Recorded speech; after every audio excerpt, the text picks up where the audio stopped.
without further ado, I do want to start. We have many people on the line already, and I do want to start with the first presentation by Pramod Gosavi.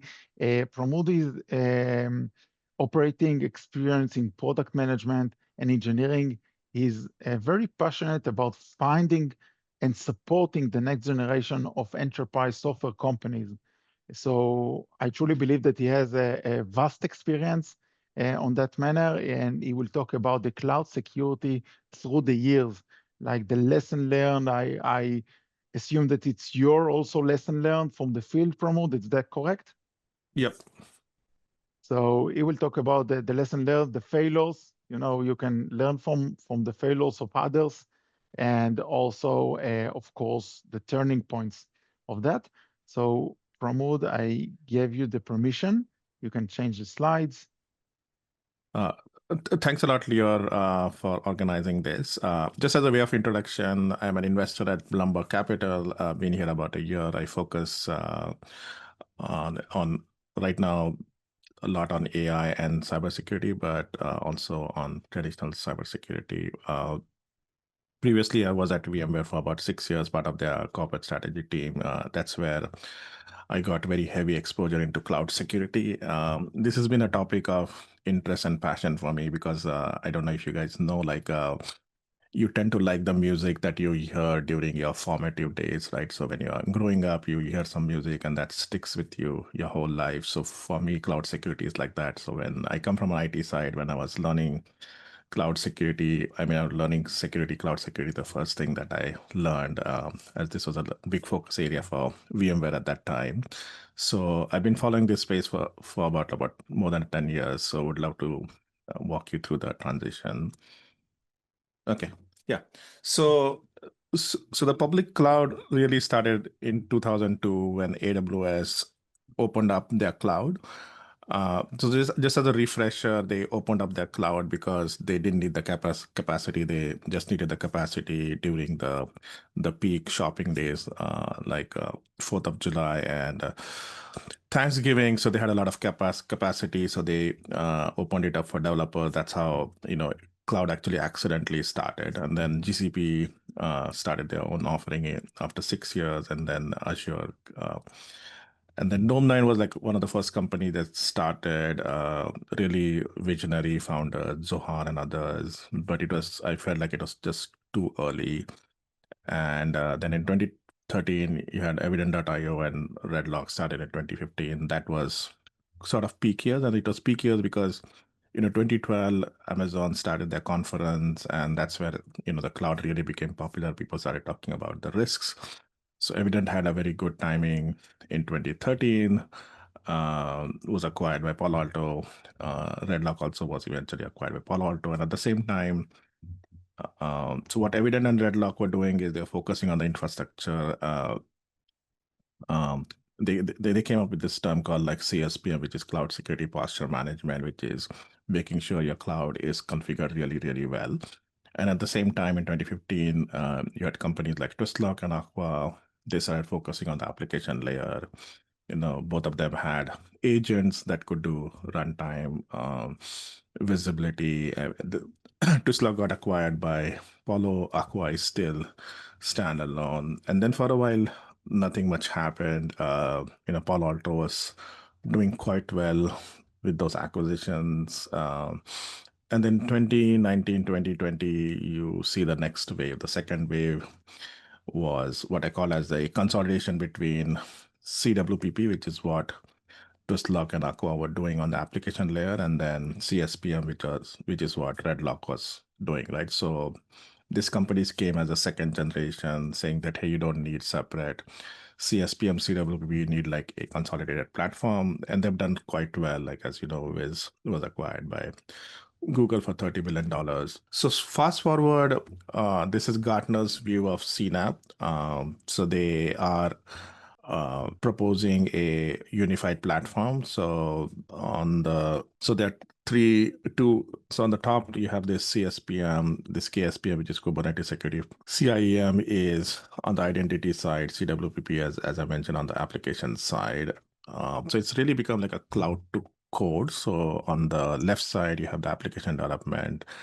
So as Leo was mentioning, like it's a cloud first world right now. Like every single application gets deployed on the cloud. So the vision is to do the entire journey from cloud to code. So on the left side, you have the code development, and on the right side, you have the operations where the applications are running, and in the middle, you have the whole infrastructure security piece. So Gartner really recommends that any vendor in the space needs to have all of these capabilities, and that's what you see. Couple of the big players like Palo Alto and Wiz, they have the entire platform. So let's just dive a bit deeper into this. So again, on the left side, you have the development. So what are we doing on the development side? We do a lot of vulnerability scanning using check marks. You look at your API. You do SCA, which is a composition analysis for your open source, and then ASPM is a control plane to get all of your issues resolved. So this is what you do on the application in the development side. In the production side, you do agentless scanning. So this is more for day two vulnerabilities. Let's just say you pushed an application in production, and you found out new vulnerabilities. You need to scan it. You need to figure out where this vulnerability is. And there's also a new term called ADR right now, which goes more into runtime, into application stack. It's a continuation of like RASP and application firewall. On the infrastructure side, on the development side, we just look at Terraform, we do IAC analysis, and then we do a lot on the production side. So if you look at CSPM, CIEM, KSPM, CDR, everything is done on the production side. So we do a lot of stuff on the development side for the application, and we are just checking day two. So we try to solve most of the vulnerability on the application side, in development. We don't keep anything pending. And then if something comes up, then only we are scanning with agentless scanning, right? But on the infrastructure side, right now, most of the stuff is being done in production, and I will talk about it. So to me, I think, as I mentioned in the previous slide, we're doing a lot on the application side, on the development side, and then day two, we're doing agentless, which is what Wiz and Arca does. I think it's a necessary evil because, if a new vulnerability comes, you need to know where it is and you need to figure out what to do with it. On the infrastructure side, we're doing a lot on the production, and my thesis is, I think we just came here in the wrong way. So as I mentioned, like, how cloud security started. It's really started as a reaction after the fact. The developers started using the cloud, and then the CISOs came in and say, hey, we need to figure out if it's done right. So most of the time, it's like, okay, let the developers are running something in the cloud. Let me go figure out if something is configured right. And we are still in that very much of a reactionary mode. And surprisingly, we are spending a lot of money, like the CSPM, which is just purely on the infrastructure side. This is going to grow to $6 billion in a few years. So we are still very much in a reactionary mode. We are spending a lot of money trying to fix something after the fact. And I'm giving this case study of Wiz. So one of the big thing that Wiz became popular is this toxic combination, which is combining your application level vulnerability and your infrastructure vulnerability, and saying that, hey, you should prioritize this, right? So it is funny that, we are not solving in development a lot of the infrastructure configuration. We are letting it go to production, and then in production, suddenly you have a lot to deal with. So on the left side, you see all of this raw vulnerabilities that is just too many. Like, when you run Wiz, you have tens and thousands of vulnerabilities and you don't know what to do with it. So then you're looking for Wiz to help you prioritize. But again, I feel like a lot of this can be avoided. I think we don't have to deal with this as a status quo. There are better ways to do cloud security. So there have been some previous attempts to fix this. So before COVID, there was this thing called shift left. A couple of companies like Accurix and Bridge Crew. Accurix was bought by Tenable, and the Bridge Crew by Palo. And then most recently, you have remediation companies like DAS and Opus. So DAS was acquired by Wiz and Opus by Orca. It's solving those vulnerabilities after the fact.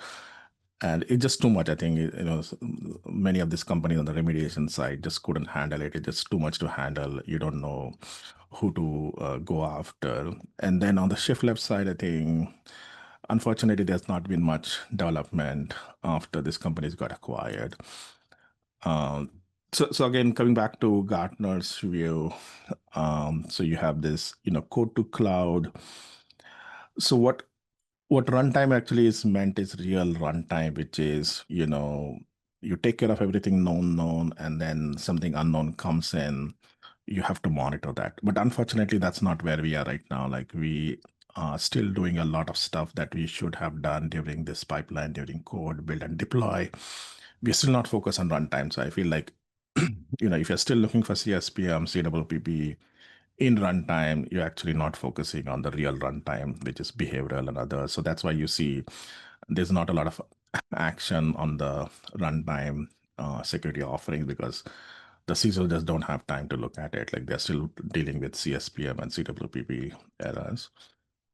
Yeah, so this is my thesis is, I think as an industry, we are still pretty much on a reactionary mode. We need to get away from that reactionary mode. So to me, you had this first wave CSPM, CWPP, the second wave consolidation.